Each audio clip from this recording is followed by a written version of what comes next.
isuduwaha wasaaradda waxbarashada ee gobolka Sanaag Axmed Shire Maxamed ayaa kormeer ugu tagay 480 arday oo fadhiistay imtixaanaadka barnaamijka shaqo qaran ardaydaas oo noqonaysa dafcadii saddexaad ee ka qayb qaadata barnaamijkaasi imtixaanka shaqo qaran oo ka socday iskuulada Xaaji Aadan iyo Chamber waxa ugu horeynba halkaasi ka hadlay mas'uuliyiin ka socday xafiiska imtixaanaadka qaranka isuduwaha wasaaradda waxbarashada ee gobolka Sanaag Axmed Shire Maxamed taliyaha qaybta booliska ee gobolka Sanaag gaashaanlas dhexe Salebaan Ducaale oo baxle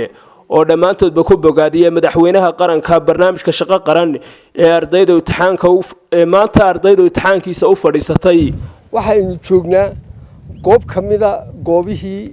aynu ku qaadinay imtixaanka shaqo qaran waxa goobtan ku galaya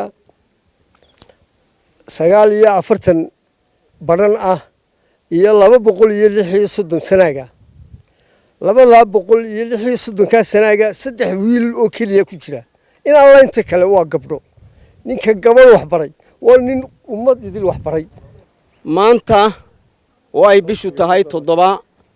bishii saddexaad 2022 waxa weeye waa maalin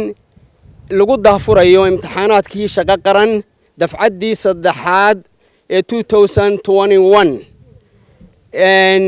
ilaahay baa mahad iska leh mahadda koobaad ilaahay baa iska leh mahadda labaad waxa iska leh madaxweynaha jamhuuriyadda Soomaaliland mudane Muuse Biixi Cabdi oo u jeexay majaraha maskaxdiisii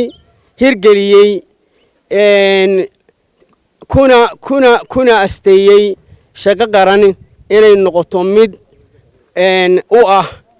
dhabarka shaqaalaha waxaan leeyahay hambaliyo ardayda shaqo qaran imtixaanka saaka u fadhiisatay gobolka Sanaag ee uu gudoomiyaha waxbarashada gobolku tiradooda inoo sheegay 480